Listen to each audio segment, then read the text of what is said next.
Voici votre synthèse express sur la reconnaissance scientifique et politique des phénomènes aérospatiaux non identifiés. Longtemps relégués à la pure science-fiction, les fameux PON font aujourd'hui l'objet d'études scientifiques validées, de mesures de sécurité urgentes et d'une vraie poussée politique vers la transparence. Alors, premièrement, la science nous dévoile de vraies preuves historiques. L'astrophysicienne Béatrice Villarroel a mené une véritable fouille archéologique dans l'espace. En scrutant des photos des années 50, bien avant nos premiers satellites, son équipe a déniché des flashs inexpliqués en orbite. Ces objets évitent l'ombre de la Terre, donc on sait qu'ils réfléchissent la lumière.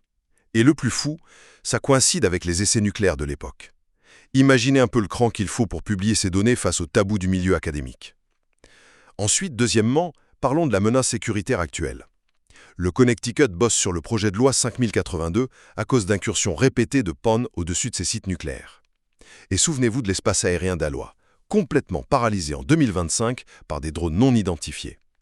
Franchement, que faites-vous quand une technologie totalement inconnue décide de stationner tranquille au-dessus de vos réacteurs nucléaires en toute impunité? Finalement, tout ça provoque un vrai séisme politique. À Washington, ça s'accélère à fond.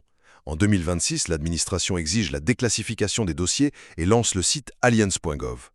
De leur côté, les experts de la Fondation Sol parlent carrément de contacts historiques déjà établis. On passe littéralement de décennies de déni total à une course pour faire l'annonce la plus profonde de notre histoire. Bref, le sujet des PON a définitivement quitté le domaine du mythe pour devenir l'enjeu scientifique, militaire et politique le plus brûlant de notre époque.